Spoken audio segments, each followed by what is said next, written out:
Buenas, Alejandro, Paola, Rafael, ¿cómo están? Muy bienvenidos a todos. Qué bueno desde Ushuaia. ¿Desde dónde nos están viendo? A ver, Chile, México,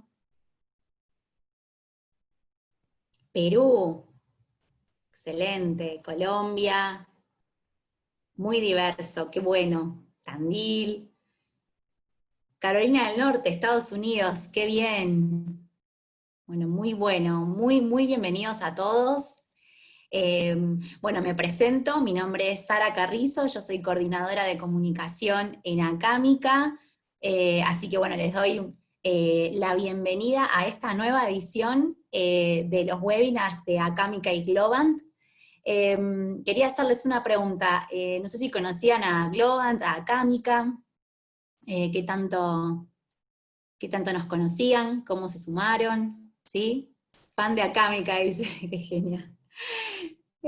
Bueno, buenísimo. Bueno, gracias por sumarse. Para los que no nos conocían, bueno, acá Mica somos una escuela de habilidades digitales. Tenemos 4 carreras actualmente: desarrollo web full stack, desarrollo web frontend, que es nuevita, la carrera de frontend, diseño de experiencia de usuario y data science. Así que un poco la idea de estas charlas que organizamos junto con Globant tienen que ver con profundizar un poco más en temas relacionados con estas carreras, en particular el de hoy que nos toca accesibilidad. Bueno, es por supuesto, del mundo del diseño de la experiencia de usuario, y para eso tenemos, estoy acompañada de Vanessa y Felipe. ¿Cómo están, chicos? Todo Hola bien, Sara, Sara. gracias. Hola a Estoy todos. muy contenta que nos acompañen hoy. Felipe y Vanessa son UXers, como se dice, diseñadores de experiencia de usuario en Globant. Y bueno, tienen para contarnos un caso de estudio muy interesante que estuvieron trabajando. Ambos son especialistas en el diseño de producto, ¿no? Así que bueno, les voy a dejar la palabra a ellos para que nos cuenten un poquito más.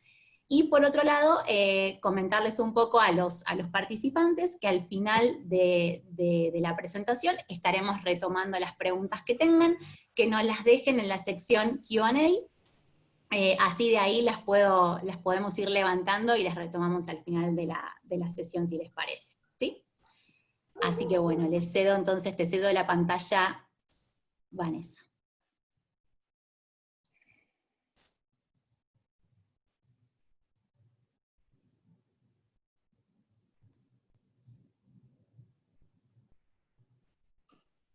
Listo. Ahí me escuchan y están viendo la pantalla de Globan, ¿cierto? Sí, perfecto. Súper. Entonces, muchísimas gracias a todos por venir. Mientras se siguen sumando a la charla, les queremos contar un poco de Globant, que es la empresa en la que Felipe y yo trabajamos, para que conozcan un poco más de lo que hacemos y de lo que hace Globant a nivel mundial. En Globant transformamos a las organizaciones para que estén listas para un futuro digital y cognitivo. Y queremos contarles un poco de ese proceso, cómo ha sido desde el 2003 que fue fundada Globant. Eh, es una empresa relativamente joven para el crecimiento que hemos tenido durante todos estos años. Un hito importante en Globant fue que en el 2006 firmamos con Google, y eso fue importante porque era la primera empresa que firmaba con Google fuera del Googleplex, que son las oficinas que ellos ya tienen, y nos eligieron por la similitud que existe entre las culturas y en el expertise técnico que compartimos. Ya en el 2009 lanzamos la organización de las tecnologías dentro de Globant. ¿Eso qué significa? Que trabajamos como estudios. Por ejemplo, nosotros somos parte del Design Studio, y así hay muchísimos más estudios a los que ustedes pueden conocer para tecnologías muy puntuales. En el 2014 salimos a cotizar a la bolsa de Nueva York, y desde entonces somos una empresa pública. En el 2016 lanzamos nuestros propios productos para ofrecer a empresas, más allá de brindar nuestros servicios. Y eso significa como un enfoque muy grande en la cultura organizacional. Entonces también apoyamos la transformación cultural de otras empresas a través de esos productos. Y el último hito importante es que en el 2019, el año pasado, lanzamos la campaña de Be Kind. Esa campaña refleja un estilo de vida que todos llevamos dentro de Globant y tiene 3 pilares importantes. El primero es Be Kind to your peers, tus compañeros de trabajo. El segundo es Be Kind to humanity. Y el tercero es Be Kind to the planet. Entonces entendemos esos 3 como algo súper importante para poder crecer. Estas son algunas de las empresas que confían en Globant para sus productos y experiencias digitales. Pueden ver a Fox, Latam, Coca-Cola, BBVA, dentro de muchos otros más. Y queríamos aprovechar también la oportunidad para invitarlos a que si les llama la atención lo que han conocido de Globant y lo que han escuchado, pueden entrar a micarrera.globant.com y saber cómo pueden hacer para unirse a la familia Globant. Así como este evento, hay muchísimos más eventos que Globant organiza. Para que ustedes se enteren de esos, los invitamos a que nos sigan como @Globant en todas las redes que ven ahí en pantalla. Y ya para darle inicio a la charla del día de hoy de accesibilidad sin perder la cabeza, las reglas del juego son 2 muy sencillas. La primera es las preguntas y respuestas. Entonces, durante la charla pueden ir escribiendo todas las preguntas en el icono que ven de Zoom de preguntas y respuestas. Al final vamos a estar contestándolas. Y la segunda es que, por ejemplo, si en algún momento dejan de escuchar el audio o no en la pantalla, nos pueden decir ya por el chat. Entonces, como saber bien para cuál usamos cada una. Y listo, bienvenidos a accesibilidad sin perder la cabeza. Voy en este momento entonces a mostrarles esta presentación. Listo. Le doy la palabra entonces a Felipe que va a arrancar el día de hoy. Vale, bueno, gracias, Vane. Gracias, Sara. Saludos a todos. Gracias por acompañarnos. Pues nada, les queremos contar esta historia un poco. Es nuestra historia. Es de hace unos meses. Un par de diseñadores de experiencia que se tenían que enfrentar al reto de la accesibilidad y al principio nos sentimos muy intimidados, pero esta es la historia de cómo estamos dando algún tipo de resultados sin perder la cabeza. Vanessa, pues ya la conocieron. Ella y yo estamos trabajando actualmente como UX designers en un proyecto de educación para un cliente en Estados Unidos. Como se pueden imaginar, por las circunstancias y todo lo que ha pasado este año, pues la educación ha sido una de las industrias que tal vez ha tenido uno de los impactos más dramáticos. Antes teníamos el modelo donde podíamos tener educación online y presencial, y ahora, más o menos a partir de marzo del 2020, casi que se volvió educación online para todos por el tema de la pandemia. La coincidencia es que para nosotros, en marzo estábamos en un 0% de conocimiento de accesibilidad y teníamos que abordarlo desde ahí. Para nuestro cliente, significaba un timeline muy claro. Para enero del 2021, teníamos que tener algunos de los productos que estábamos diseñando y desarrollando cumpliendo requerimientos de accesibilidad. Básicamente, estos criterios pues están basados como en los lineamientos que da la WCAG. Para enero teníamos tenemos el reto todavía de ser AA según los lineamientos 2.0 en 2 de los productos que van a estar en desarrollo, y en los otros 2 vamos a tener que estar implementando la accesibilidad a medida que van siendo desarrollados o diseñados. Con ese timeline claro, básicamente teníamos nuestro punto de partida muy claro, que era que no teníamos ni idea de accesibilidad, y nuestro punto de llegada también muy claro, pero el camino era donde estaba un poco borroso. Entonces nuestro primer paso fue intentar buscar aliados, y para eso lo primero que hicimos fue ir al estudio. Como Vanessa les contó, hacemos parte del estudio de diseño, y por fortuna estamos en un estudio de diseño que nos puede acoger y nos puede llenar de experiencias. Entonces levantamos la mano y tuvimos contacto con diseñadores en Argentina, en Chile, en México, en India, en Colombia, que nos contaron sus experiencias desde la accesibilidad y cuál era el rol que tenía el diseño dentro de la accesibilidad. Luego de eso, entramos a ver en nuestro propio proyecto con nuestros product managers y business analysts, gente que tenía experiencia en implementar accesibilidad, y también para entender un poco cuál era el rol de la accesibilidad en este roadmap del año que teníamos, o de los 6 meses que teníamos. Finalmente, el último eslabón que nos ayudó a aclarar un poco el camino fue desarrollo y fue poder integrarnos con ellos, también con gente que tenía mucha experiencia trabajando con aerolíneas, con páginas gubernamentales, que nos nutrió mucho. Todo esto fue un montón de información que llegó a nosotros, pero con una constante, y era que había dos entendimientos muy distintos de qué significaba la accesibilidad para el diseño. Había una que era que el rol del diseño era básicamente muy minimalista, por llamarlo de alguna forma. El approach era, tú como diseñador te tienes que preocupar por que los colores pasen por contrastes y que las fuentes tengan los órdenes y que podamos entender qué es un H1, un H2 y demás. Y la otra que te decía, la WCAG te da unos lineamientos, muchísimos, analízalos y mira dónde puedes poner tu granito de arena. Nosotros estamos como en el medio de los dos, no sabíamos como qué rol tomar. Entonces lo que hicimos fue un análisis muy juicioso de cómo iba a intervenir el diseño acá. Y encontramos básicamente que el diseño tiene dos roles. Uno, como un punto de interacción. Esto es casi que un punto donde el diseño, o para nosotros en nuestro proyecto, donde el diseño manda la parada, donde el diseño te puede decir cuál es la experiencia que debería tener el usuario con algún tipo de discapacidad, donde empezamos a defender al usuario. Y otro rol donde el diseño iba a ser este ente que conectaba a diferentes áreas. Entonces, por ejemplo, ¿cómo le vas a contar a un VA qué es lo que esperas que haga una plataforma para un usuario que tiene dificultades en la vista? Y ese VA, ¿cómo se lo va a comunicar a un desarrollador? Si eso se empieza a conseguir desde el diseño, podemos atacar el problema desde su origen y que evolucione de una manera muy orgánica y sea mucho más fácil de entender y más simples para todo el equipo. Entendiendo esa discusión de dónde interviene el diseño, teníamos como equipo que entender nuestra mentalidad, como con qué filosofía vamos a abordar el tema. Esto tal vez era la parte más difícil, pero nos ayudó mucho una frase de Don Norman que habla de la experiencia de usuario como todo esto que reúne los momentos donde un usuario tiene contacto con una compañía, sus servicios y sus productos. Esto nos hizo como dar un pasito atrás y pensar en qué momento habíamos tenido nosotros relación con experiencias accesibles o no accesibles. Para esto la manera más fácil fue poder encontrar las historias en nosotros mismos. Y para esto quiero contarles como una historia personal. Mi papá tiene una discapacidad de movilidad y hemos vivido muchos años, yo viví mucho tiempo con él,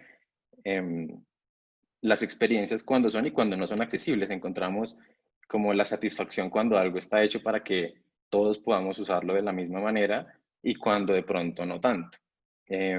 Vale, ¿te puedes volver una por favor? Y ahí encontramos dos tipos de experiencias, básicamente las experiencias direccionales, que son aquellas que, como su nombre lo indicaba, van en una sola dirección, donde tu objetivo es muy claro, como por ejemplo parquear o estacionar un carro, y una relacional, que es la experiencia que se va construyendo a partir de estímulos que va recibiendo en el camino. Ya les vamos a contar un poquito más de eso, pero otros ejemplos súper sencillos, solo como por mencionarlos, pueden ser una experiencia direccional, es vas a consultar el saldo que tienes en tu banco, mientras que una experiencia relacional puede ser comprar un producto en un e-commerce donde tú vas por una camiseta, pero el e-commerce te puede estar diciendo esa camiseta va bien con este saco, con estos tenis, y al final tu experiencia puede cambiar gracias a los estímulos que estás recibiendo. Ahora la historia que les quería contar es la historia de cuando fuimos a los parques en Estados Unidos, a los parques temáticos de atracciones. El primer challenge que teníamos era parquear.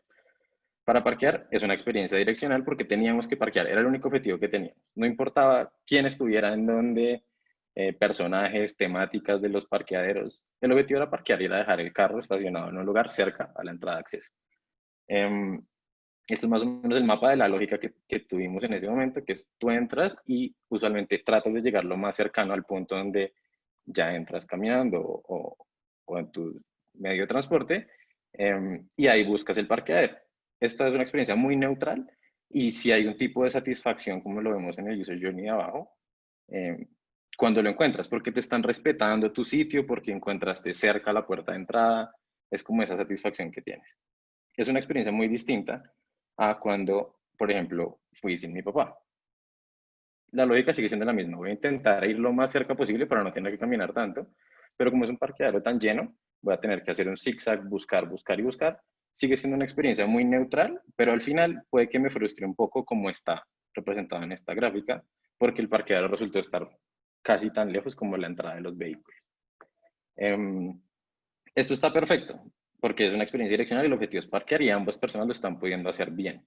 No se está perdiendo ningún estímulo que determine su experiencia en el proceso. Mientras que la otra, la relacional, es esta experiencia. Entonces ya estamos dentro del parque. Queremos ir a Harry Potter, por poner cualquier ejemplo. Cuando iba con mi papá, nuestra experiencia era, entonces llegamos a la ciudad de Harry Potter, donde estaba la música, los disfraces, las tiendas, toda la escenografía perfecto. Hasta que llegabas al banco, el banco también era perfecto, estatuas, gente disfrazada, de todo.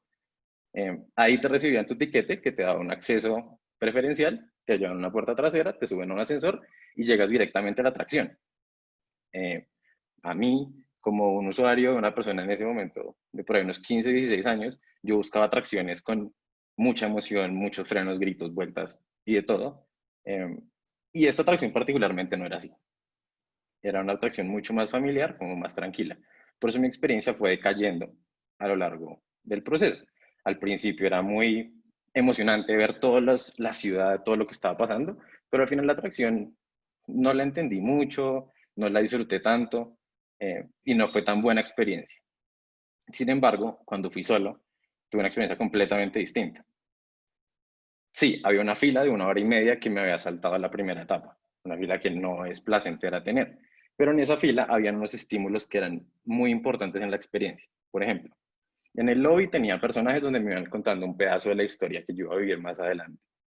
Luego tenía una interacción con unas siluetas de los actores que me seguían dando contexto de qué es lo que estaba pasando, cuál era la narrativa en la que yo me estaba metiendo.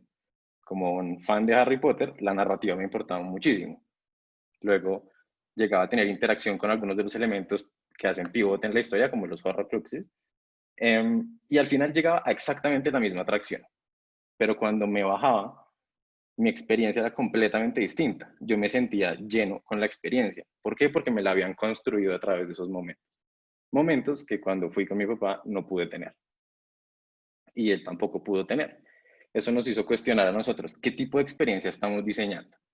Estamos diseñando para cumplir accesibilidad por cumplirla, o estamos diseñando para poder llevar al usuario a través de esas experiencias que a partir de estímulos te creen un mejor entendimiento del producto.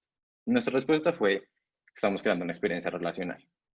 En eso, nuestro objetivo se convertía que la experiencia fuera, que no se degradara, y tenía 3 criterios muy importantes.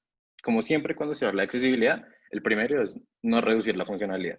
Básicamente, todo lo que pueda hacer una persona sin ninguna discapacidad lo tiene que poder hacer una persona con cualquier tipo de discapacidad. De maneras distintas, pero lo tienen que poder hacer. La segunda, y una de las más importantes para nosotros, es dar los estímulos correctos. Es analizar qué estímulos le estamos dando a los usuarios, si le estamos hablando en feedback de colores, en sonidos, en animaciones, en transiciones, y ver cómo los vamos a traducir para que la gente con diferentes tipos de discapacidad o capacidades pueda responder a lo mismo y tener una experiencia igual de completa. Y finalmente teníamos unos principios de diseño transversales que tenían que pasar a través de la experiencia de una persona sin discapacidad a una persona con algún tipo de discapacidad. Con este tipo de análisis llegamos a nuestra primera conclusión, que fue, más allá de entender la accesibilidad como un requerimiento que hay que cumplir, lo tenemos que entender como un objetivo que tenemos que tener, como una pasión que tenemos que llevar. Eso nos cambia el switch y nos hace pensar que la accesibilidad no es una camisa de fuerza y no tenemos que diseñar para que sea accesible, sino que la accesibilidad tiene que ser una herramienta y tenemos que pensar el cómo va a ser accesible. Y es una conversación mucho más interesante. Y hablando de este tema de la accesibilidad como un requisito, que muchas veces se entiende de esta manera, pero digamos que no es el approach que nos gusta a nosotros, empezamos a pensar en las zonas grises. En un principio pensamos como, bueno, llevamos un año diseñando productos, seguramente estamos en ceros de accesibilidad porque no lo teníamos en el panorama. Pero cuando vimos y analizamos nuestros diseños y nuestras cosas que ya estaban en desarrollo, nos dimos cuenta que no estábamos en ceros. habían cosas que ya por nuestro patrón de diseño y por como los lineamientos que teníamos, habíamos avanzado y habíamos podido avanzar un poquito. Había muchas cosas por hacer, definitivamente, pero no estábamos completamente en ceros. Para nosotros significó entender cuáles eran nuestros grises. Por fortuna, teníamos un equipo de diseño que pensaba un poco a futuro y teníamos, por ejemplo, ya contrastes que pasaban, los lineamientos de accesibilidad, también teníamos estructuras y una agrupación sensible de contenido que nos permitía hacer una navegación por headings y una estructura tipográfica que nos ayudaba.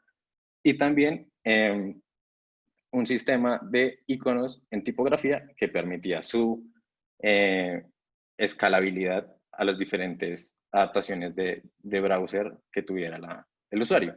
Pero esto tenemos que dejar de verlo como una bonita coincidencia o como una buena decisión que se tomó y tenía que volverse una costumbre y tenía que volverse más intencional.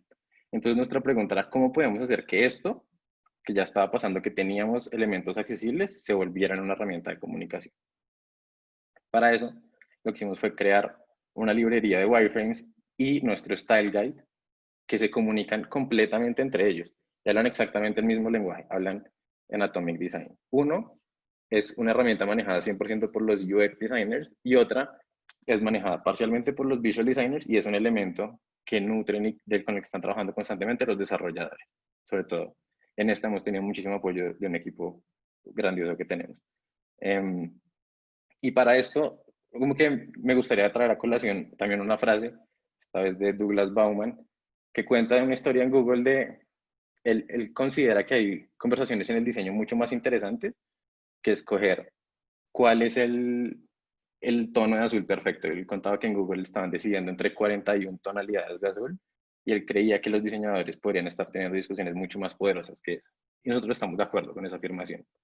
Y eso era parte del objetivo que teníamos con estas dos librerías que se comunicaban entre sí, era poder automatizar un poco este tema de las tipografías, de los colores, de los componentes, garantizar que fueran accesibles desde el punto cero para que las discusiones interesantes fueran pasando después. Ahora, ¿qué es lo que significa una discusión interesante? Y es esto. Para esto tenemos un ejemplo. El ejemplo es de Instagram Web. Pues lo vamos a hacer con Spotify también. Tiene exactamente el mismo problema. Y es, vamos a simular la experiencia de una persona que no tiene ningún tipo de discapacidad y una que tiene una discapacidad de movimiento en el tronco superior.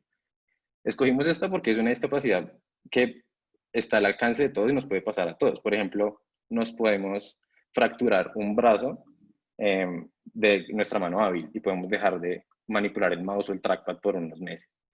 Entonces tenemos que poder navegar una página a través del tabulador. Tenemos exactamente la misma pantalla, pero vamos a ver cómo las experiencias son completamente distintas. La experiencia para una persona sin ningún tipo de discapacidad, según vimos, en varios como comportamientos que analizamos, es que el ojo lo primero que hace es que se va a lo que ocupa la mayor parte de la pantalla. En este caso, la imagen que tienes abajo. El siguiente movimiento es ir a ver los stories del ojo y ver qué stories te interesan. Muchas veces entraban a ver los stories. Estaban oscilando entre 4 y 5 los stories que veían, los cerraban y luego scrolleaban en las imágenes. Esa experiencia, ok, funciona. Pero ¿qué pasa con la persona que no puede navegar con el mouse y con el trackpad y tiene que navegar con el tabulador? Instagram lo que le está diciendo es, tienes que navegar a través de todos los stories para poder llegar a la primera foto. Entonces tu ojo te está diciendo, quiero ver la primera foto, pero Instagram te está diciendo, tienes que dar, los que usamos Instagram sabemos que pueden haber 100 stories al tiempo. Te puede decir, tienes que dar 100 veces clic en el botón de tabulador antes de llegar a esa imagen, que es a donde quieres llegar. Eso para nosotros no es una experiencia ideal. Y es ahí donde está la conversación de dónde podría estar la conversación un poquito más interesante. Para eso tenemos 3 preguntas que nos hacemos nosotros. Son las 3 primeras preguntas con las que abordamos una pantalla. La primera es cómo se agrupa. Pues tenemos la misma pantalla y vamos a ver cómo la agrupamos. Esta es una propuesta que hacemos nosotros de agrupación, donde vemos que dividimos la pantalla en diferentes secciones para que el usuario pueda tener la posibilidad de navegar a través de las secciones y con una navegación a través de landmarks pueda decir, a mí me interesa ir a los posts. Y lo que hacemos es que se salte la navegación, los stories, el perfil, las sugerencias y el footer y llegue directamente a los posts. qué es lo que le interesa a este usuario. Y le estamos dando la posibilidad de llegar a donde le interesa sin agregarle mucha fricción en su experiencia. La siguiente pregunta es cómo se lee. Y es, según el análisis y el comportamiento que vimos en los usuarios, ¿qué orden le sugerimos en su navegación de tabs para que vaya navegando a través de los headings? De los headings quiere decir que no tiene que ver todo el detalle. Por ejemplo, aquí le proponemos que sea el menú lo primero que ve, lo siguiente es que te diga stories, no te tiene que decir las 100 stories que hay ahí, luego es que te diga post y no te tiene que decir todos los posts infinitos que puede dar de ahí para abajo. De esa manera el usuario puede decidir hacia dónde ir o no ir. Y la tercera, que es para un caso distinto, es qué pasa, por ejemplo, si hay algún tipo de dificultad para leer y la persona no puede leer la pantalla de las mismas maneras que otras personas. Entonces la pregunta es, ¿qué se lee? En este caso, nosotros pensamos en un screen reader y el apoyo que le vamos a dar a la persona. Por ejemplo, tenemos el menú de navegación de Instagram que tiene 4 o 5 iconos. Si una persona puede tener algún tipo de discapacidad cognitiva, puede no entender muy bien qué le está diciendo esos iconos, o puede no reconocerlos por algún tipo de discapacidad visual. Entonces, un screen reader juega aquí un rol muy importante porque le puede dar contexto. Y nosotros lo que proponemos es que el screen reader le diga una frase con contexto. Por ejemplo, opciones de navegación: home, mensajes, explorar, likes y perfil. Eso es muy diferente a que le dijera solo home, mensajes, explorar, likes y perfil, porque el usuario no está viendo la pantalla a qué hace referencia a lo que le están hablando. Luego, por ejemplo, en los stories podemos ver cómo le dice stories recientemente publicados por usuario 1, usuario 2, usuario 3. Ahí es donde, por ejemplo, hay una discusión muy interesante de diseño y es con la data, con el comportamiento, con análisis, con estudio de diseño, donde empezamos a darle suficiente información sin que se vuelva ruidosa. Por ejemplo, en esta hacemos una propuesta de los tres usuarios que vemos que son los primeros que salen porque normalmente son los que convierten en ver los stories. No te tengo que leer los 300 que puedes tener en stories. Con esos 3 yo ya debería engancharte para saber si te va a interesar o no te va a interesar. Ese es el tipo de discusiones que creemos que son interesantes. Entonces, eso nos lleva a nuestra segunda conclusión, que es cuando sistematizamos discusiones granulares, como la de los colores, la de los contrastes y este tipo de cosas, podemos centrar nuestra atención como diseñadores en esto, en cómo vamos a garantizar que esa experiencia sea valiosa y sea poderosa para nuestros usuarios. Entonces, ahora la siguiente pregunta es, ¿con quién vamos a tener esa discusión? Y para eso, le voy a dar la palabra a Vanessa. Ella les va a contar un poco de nuestros siguientes pasos. Gracias, Felipe. Listo. Entonces, acá ya tuvimos un cambio de mentalidad también a ver a la accesibilidad desde una perspectiva estratégica. Y esa estrategia para la accesibilidad incluía crear alianzas. Entonces, ¿con quiénes son esas personas con las que vale la pena tener una discusión alrededor de accesibilidad y que se van a convertir en nuestros aliados para lograrlo? Entonces, en este caso, nosotros ya llevábamos como una experiencia de escuchar opiniones diferentes sobre la implementación de accesibilidad, y entre esas también resonaba mucho pensar la accesibilidad como una capa final que se da en desarrollo, que se da en QA y se valida en QA, y que de pronto solamente se limitaba desde nuestro lado de diseño a los contrastes y la tipografía de la que hablaba Felipe. Entonces entendimos que para poder lograr esta meta tan ambiciosa que teníamos nosotros y también el cliente, debíamos cambiar esa perspectiva. Y ese cambio de perspectiva fue a través de convertirlo en algo transversal, ¿sí? La accesibilidad desde todos los equipos como una responsabilidad de todos, pero que también podía interesar a diferentes focos dentro de los equipos. A esa estrategia transversal le llamamos Accessibility Squad. Entonces, la manera en la que convocamos ese Accessibility Squad fue a través de puntos focales dentro de los equipos.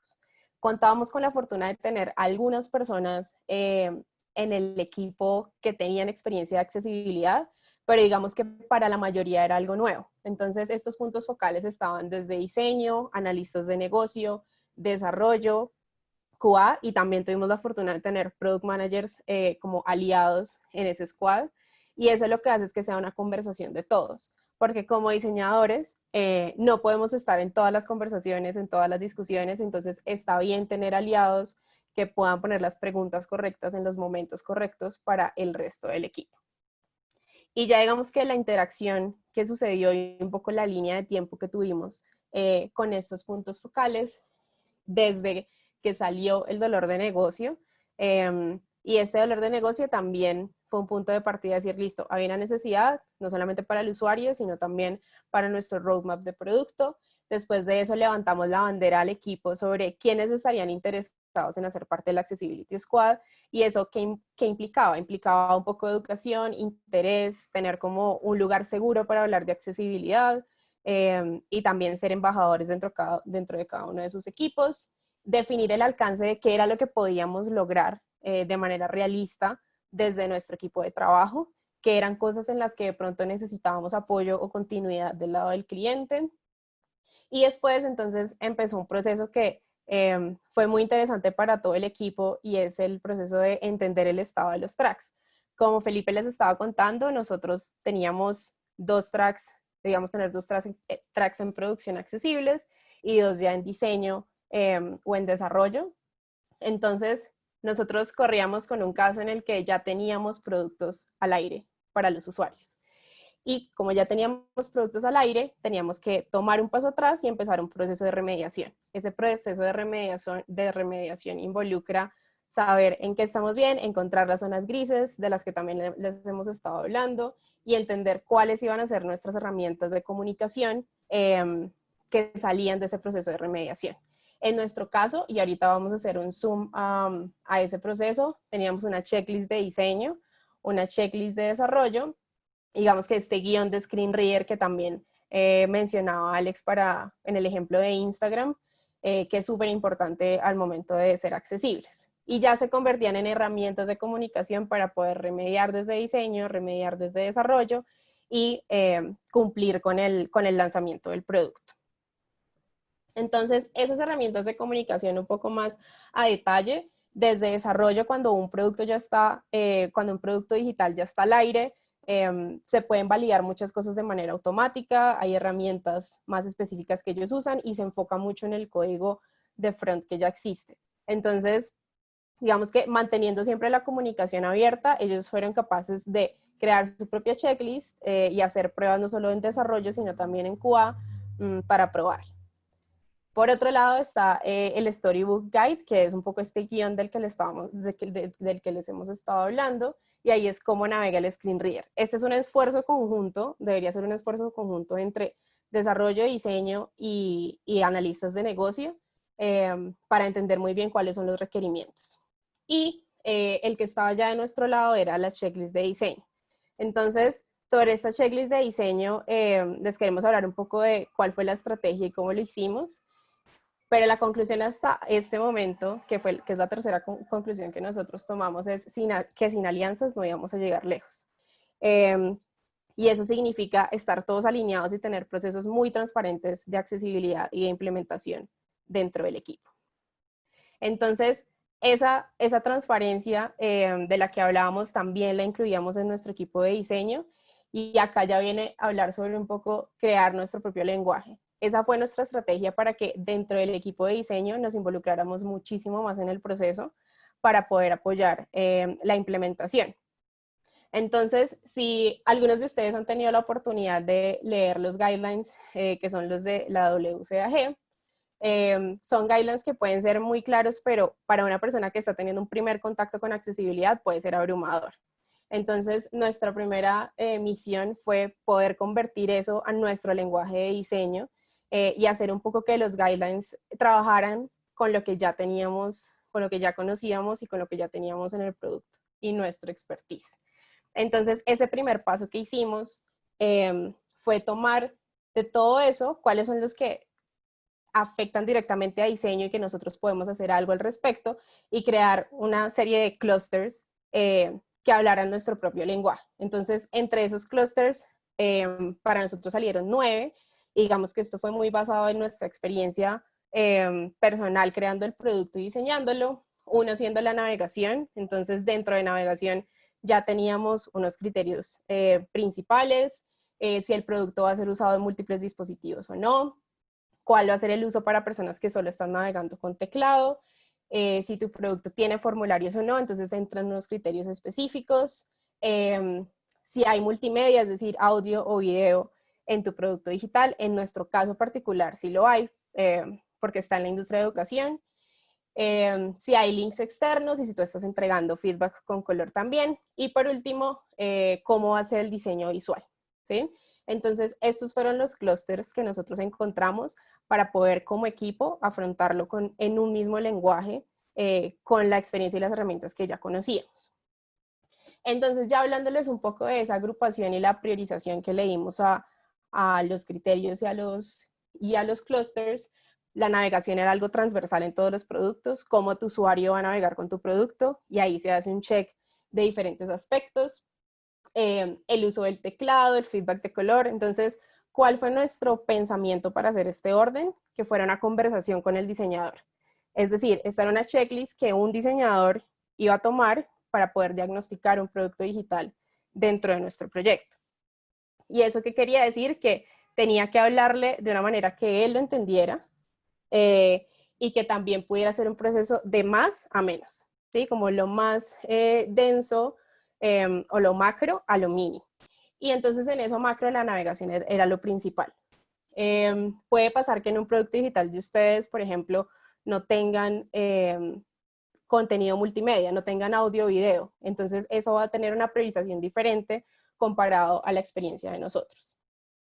Y por ejemplo, diseño visual lo ven de último, no porque sea menos importante, sino porque sabíamos que era donde más cerca estábamos de cumplir esos criterios de accesibilidad y que ya iba a ser muy sencillo al final del proceso para el diseñador hacerlo. ¿Qué era lo que necesitábamos de cada criterio? Este es un ejemplo de navegación. Entonces, dentro de navegación habían diferentes criterios. No es la misma agrupación que le da, por ejemplo, la WCAG, sino que es una agrupación que para nosotros tenía sentido. ¿Cómo creo la conversación? Si tú logras una navegación consistente en el producto o si la diagnosticas, ya para ti al final va a ser muy sencillo, por ejemplo, saber cómo vas a hacer la navegación del teclado, porque tienes muy claro cómo está funcionando. Entonces, era algo incremental en el proceso de diagnóstico que sabíamos, o nuestra hipótesis era que para los diseñadores iba a ser mucho más sencillo.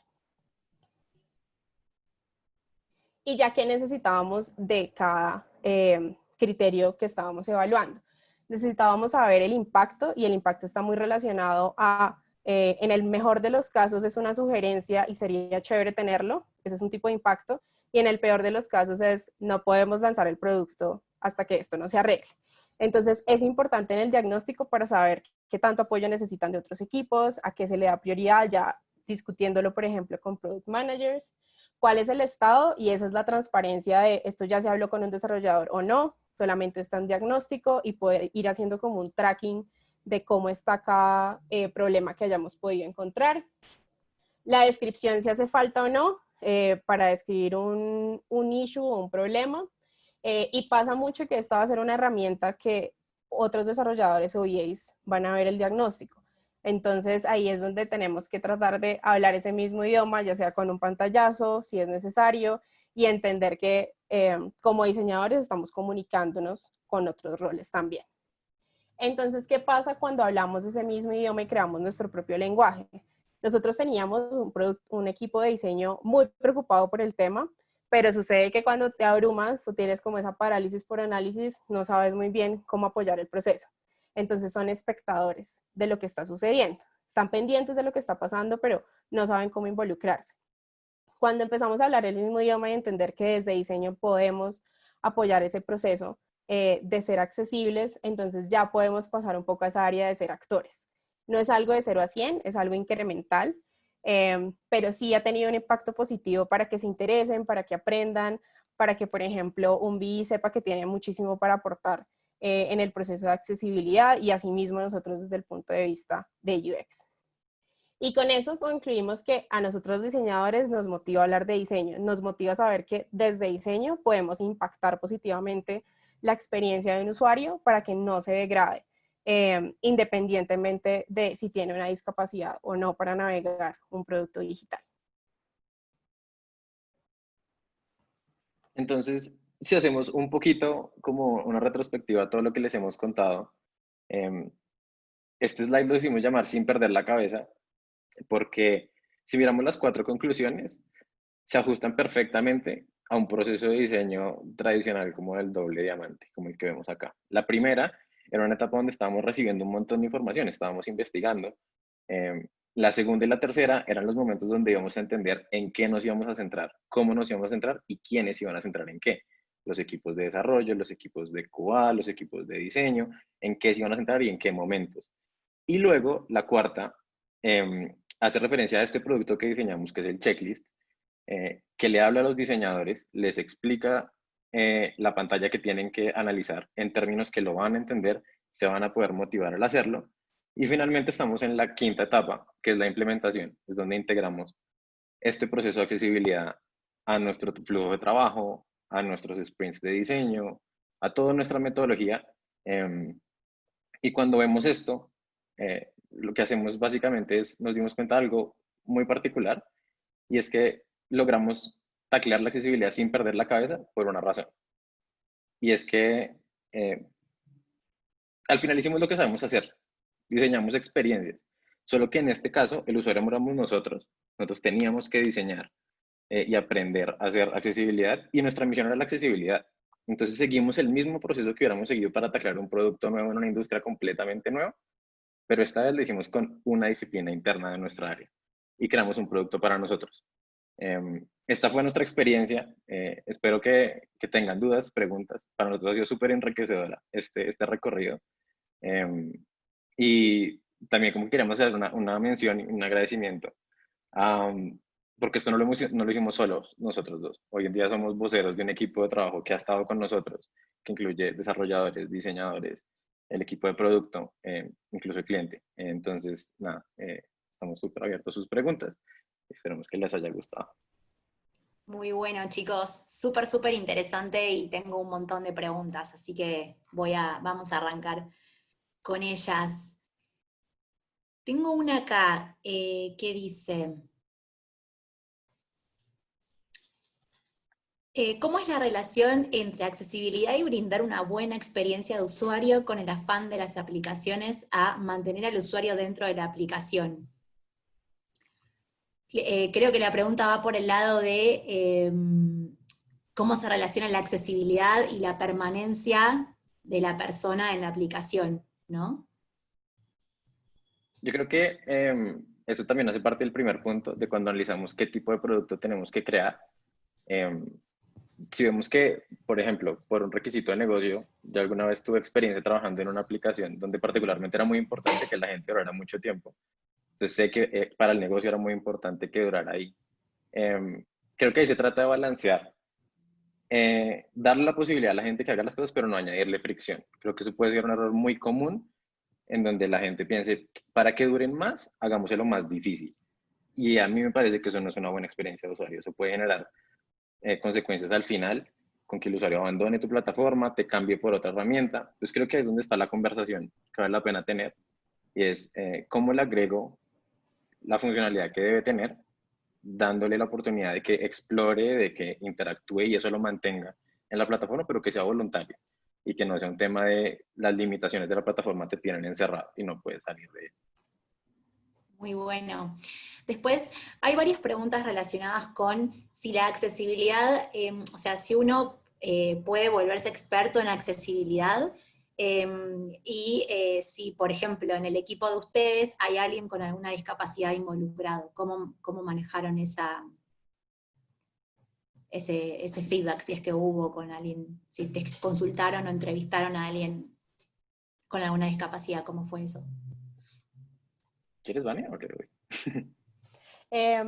No, pues nosotros desde el equipo, por ejemplo, tuvimos la experiencia cuando estábamos comenzando con el Accessibility Squad, de tener personas en el equipo, por ejemplo, con discapacidades cognitivas, que es otro mundo cuando tú puedes pensar en la accesibilidad o tener un primer pensamiento de que es solo para discapacidad visual y ya o discapacidad motriz. Entonces, la discapacidad cognitiva, en este caso particular de escuchar la experiencia de otra persona, a lo que nos ayuda a pensar es cómo hacemos que tenga sentido el producto que están viendo primero y segundo, que cumpla con al menos patrones que ya hayan utilizado en otros productos digitales. Entonces, En algunas de las experiencias que tuvimos escuchando a otras personas expertas, que sí son expertas implementando accesibilidad,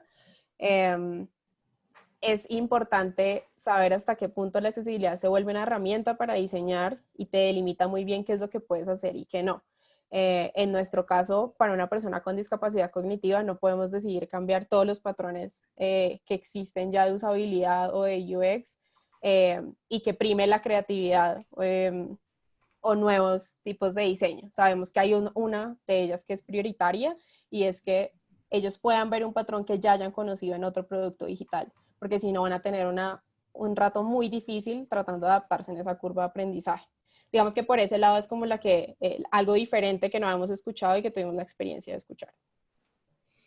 Acá hay otra pregunta que está buena más que nada para disparar la conversación respecto a, dice, ¿es más importante el diseño o la accesibilidad? Y yo hay algo que me quedé de esta charla que es súper interesante, que tiene que ver con la accesibilidad, tiene que estar como criterio dentro del proceso de diseño, ¿no? O sea, no es que está primero el diseño y después digo, me fijo cómo lo hago accesible, sino que la idea es, y acá acompáñenme y agreguen lo que quieran, esto es pensarlo, o sea, cómo pensarlo, cómo incluir en mi análisis, en mi diseño, a todos los públicos posibles, ¿no? O sea, no solamente quizás al que está, al que directamente es mi target, por así decir, ¿no? Totalmente. Creo que de hecho, ese es el tipo de pregunta que a mí me toca mucho, porque es como, y Vanessa seguramente lo podrá confirmar, en el equipo de diseño, para mí el tema de la funcionalidad es siempre prima y de la usabilidad antes de cómo se ve. Em, y lo que dices es completamente cierto, yo no podría estar más de acuerdo con eso, yo creo que el reto es dejar de ver la accesibilidad como algo diferente al diseño, algo aparte del diseño. Nosotros somos diseñadores de experiencia para usuarios y la realidad es que hay muchos tipos de usuarios, hay usuarios con diferentes capacidades. Entonces, desde nuestra labor como abogados del usuario frente a una plataforma, tenemos que defender también a los usuarios que tienen algún tipo de dificultad para diferentes comandos en una plataforma. Entonces, creo que sí van muy de la mano y que son prácticamente, tienen que vivir juntos todo el tiempo y que dentro del proceso de diseño tiene que vivir la accesibilidad. Y Totalmente. complementando un poco eso, o sea, incluso si uno no tiene ningún tipo de discapacidad, eh, facilita mucho más la navegación y la interacción con tu producto. Y un ejemplo de eso es, yo puedo decidir o no el tamaño de la letra de WhatsApp según lo que a mí me guste. Y puede que no tenga una discapacidad visual, pero tengo mucho más poder sobre lo que sucede con el producto digital y tengo ownership de eso como usuario. Complementando un poco eso, pero sí, completamente de acuerdo, hace parte del proceso y hay un mindset que nosotros como diseñadores debemos tener, como yo le diría, las gafitas de accesibilidad, tenerlas todo el tiempo y uno ve las cosas de manera diferente y al final solo va a beneficiar a tu usuario y solo va a beneficiar también a tu producto porque más personas te van a usar. Totalmente. Tengo muchas preguntas también y voy a agarrar esta en particular de Emilia, que dice, porque hay muchas personas también que nos están viendo que están iniciándose en el mundo del UX, quieren saber un poco más sobre este mundo, ¿no? Y dice, considerar y aprender desde un inicio la accesibilidad, ¿es una ventaja o una desventaja? Creo que por lo que estamos diciendo claramente, que ya estés ingresando o interiorizándote en este mundo y aprendiendo ya la accesibilidad, creo que es una gran ventaja, ¿no? Es una gran ventaja Sí, desde todos los total, puntos de vista. total. De Desde hecho, el punto de vista tuyo como de carrera profesional, desde el punto de vista de un cliente que puedes tener, sea externo o sea interno. Si le pudiera decir a la Vanessa hace 3 años que aprenda accesibilidad, se lo diría. Creo que da muchísimas ventajas para poder hablar con otros equipos y para poder crecer, hacer crecer un producto. No sé, Felipe, si quieres agregar algo. totalmente de acuerdo. Creo que, de hecho, lo pensaba hace unos meses cuando estábamos empezando con esto. Y hay muchos como sesgos que uno tiene por la disciplina y por estar trabajando en esto tanto tiempo, que cuando llega la accesibilidad llega a rompértelos y llega a decirte, mira, necesitas esto, tus usuarios lo necesitan para poder hacer lo que tú quieres que hagan. Eh, Entonces es muy bueno poder tener y no tener que romper esos sesgos y devolverse un poquito atrás y cuestionarse todo, sino empezar a hacer un análisis mucho más completo desde el principio. Digo, pues creo que no hay fórmulas secretas de éxito para esto. Y pues, si lo hubiera, creo que nosotros tampoco somos los indicados para contarla, pero eso es lo que creo, más o menos. Sí, totalmente. Creo que también es un proceso iterativo, ¿no? Digamos, en el doble diamante que mostrábamos antes, probablemente en una etapa al principio podemos descubrir, por ejemplo, y esto les pregunto también como ejemplos concretos en los que ustedes digan, hayan descubierto funcionalidades que no estaban siendo accesibles y de repente cómo las cambiaron, ¿no? Y de repente también iterar eso, ese proceso. ¿Tienen ejemplos concretos de esta accesibilidad aplicada a este producto en particular? ¿Qué sé yo, un alt text o cómo lo ejemplificarían en algo Te puedo concreto? contar uno como similar, Sí, no puntualmente el de nuestro producto, pero sí similar que podría pasar. Es, por ejemplo, en Keynote, en PowerPoint, en alguna de estas herramientas con la que manejas presentación, en Google Slides, lo que sea. Si tuvieras que navegar los, las diapositivas y se te cambiaran los botones de dónde están, el siguiente y el anterior, por ejemplo, dependiendo del tamaño, eso de entrada es un problema. Entonces, supongamos que tienes esta pantalla que estamos viendo ahorita y que la persona que lo controla tiene un siguiente a la derecha y un atrás a la izquierda. Pero luego pasamos a un slide que no es tan ancho, sino es un poquito más delgado y lo que hacen estos botones es pegarse. Entonces, de entrada va a ser difícil para una persona tener que hacer el desplazamiento y más cuando puedes tener alguna limitación de movimiento, si estás navegando con el tabulador, ¿qué pasa? ¿Vas a tener que dar la vuelta por toda la pantalla para volver a llegar al botón o qué es lo que pasa? Eso es, por ejemplo, una de las discusiones que hemos encontrado de cómo mantener estabilidad en componentes que se rompían en algún momento. muy bueno, muy, muy bueno. Bueno, creo que por último voy a retomar las preguntas y ya nos quedan unos 5 minutitos.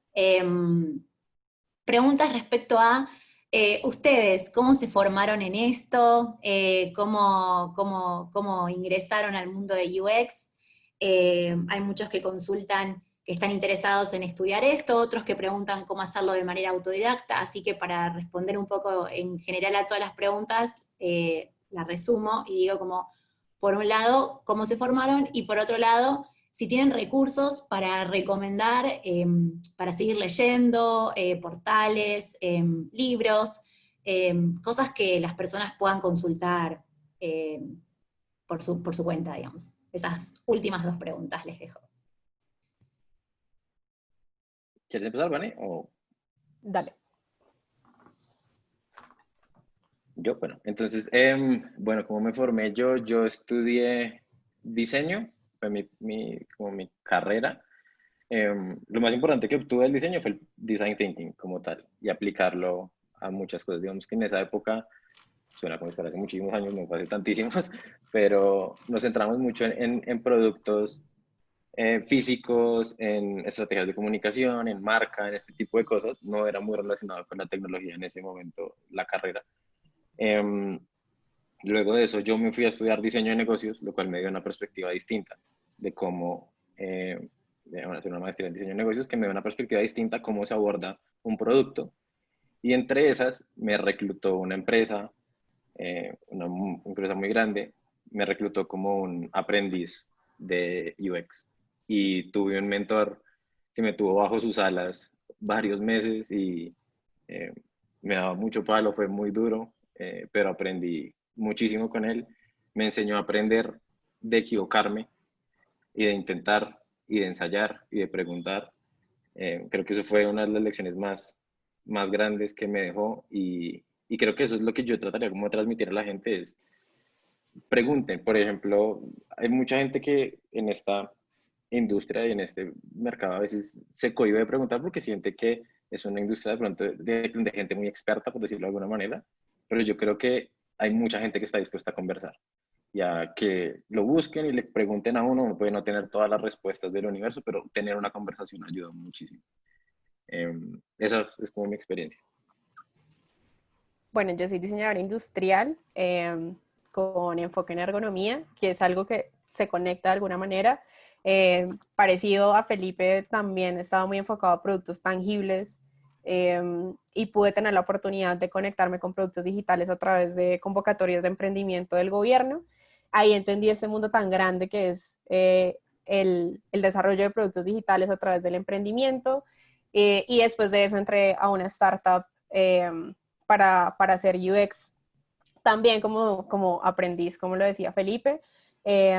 Las bases que tenía la carrera me funcionaban mucho, pero al momento de aplicarlos en productos digitales estaba, digamos que básicamente empezando de nuevo. Me he apoyado muchísimo en la lectura, lectura de artículos, lectura de ya consultoras súper grandes como NN Group. Uno se puede quedar toda una semana, un día completo viendo videos y leyendo en NN Group todo lo que puedes aprender como desde el punto de vista muy exacto de UX y también aprendiendo experiencias de otros. Coincido con Felipe en que es hacer preguntas. Yo lo tomo desde el lado de UX. Existe alguna manera para hacer las preguntas correctas, las preguntas que nadie más está haciendo en el equipo, no porque no quieran o no puedan, sino porque hay una visión diferente que un UX puede aportar desde el punto de vista del usuario y desde el punto de vista de diseño estratégico. Y también conectándolo con Felipe, creo que una figura de mentor es muy positiva.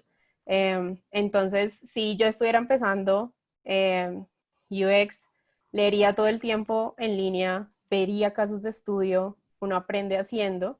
Tomen un caso de estudio el que quieran, creen su propia interfaz de cualquier cosa y eso les va a ayudar mucho y traten de encontrar a alguien que esté dispuesto a tener una conversación con ustedes sobre UX. No tiene nada malo escribirle a alguien en LinkedIn, en cualquier otra red.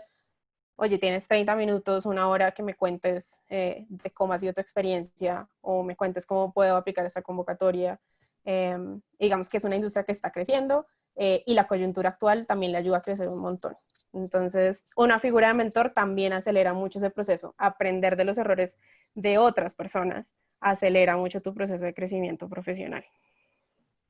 Espectacular, espectacular. Ahí Alejandro nos dice, muy bueno chicos, felicitaciones, excelentes ideas que atacan lo esencial, que es la comunicación en el equipo. Y la verdad es que sí, porque todos estos criterios, como decía Felipe, dentro del mundo del diseño son relativamente nuevos, es decir, hasta ahora no veníamos quizá pensando en poniéndonos en el lugar de otros, ¿no? Entonces un poco hacer accesibilidad es eso, es ponerse en el lugar de otros, y ver cómo se ve esa experiencia, ¿no? Cómo se ve, cómo se siente. Así que bueno, si no, espero haber respondido todas las preguntas, no yo, sino ustedes, quiero decir, espero haber agarrado todas las preguntas. Bueno, ahí dice Rafael, excelente chicos, excelente forma de transmitirla, muy bueno todo, muy bien explicado, así que muchísimas gracias, Felipe y Vanessa, coincido con Agustina, con Rafael, excelente presentación y con muchos insights, sobre todo en lo que tiene que ver con la gestión del equipo, ¿no? y la colaboración, cómo drivear la motivación y la colaboración también. Gracias a Kamika Globant por la invitación. Les dejamos aquí también la info de nosotros por si quieren llevar la conversación a otra parte. En LinkedIn también nos pueden encontrar. Y de nuevo, muchas gracias por estar acá. Esperamos que pueda ayudarlos o darles insights diferentes. Totalmente, así será. Para los que preguntaban por la grabación, va a estar disponible en nuestro canal de YouTube, tanto en el de Globant como en el de Acámica, así que les sugiero que ingresen a youtube.com/Acámica, se suscriban y después la plataforma los va a notificar cuando la grabación haya sido cargada, así que por eso no se preocupen. Y bueno, los invitamos a todos a seguirnos en las redes sociales, a Acámica Globant, y bueno, esperamos seguir organizando también estas charlas para seguir profundizando en estos temas que son tan interesantes y tan necesarios en un mundo cada vez más digital. Así que muchísimas gracias Felipe, Vanessa, un beso enorme a todos, y bueno, les mando un saludo enorme. Gracias por estar a todos acá. Muy buena tarde.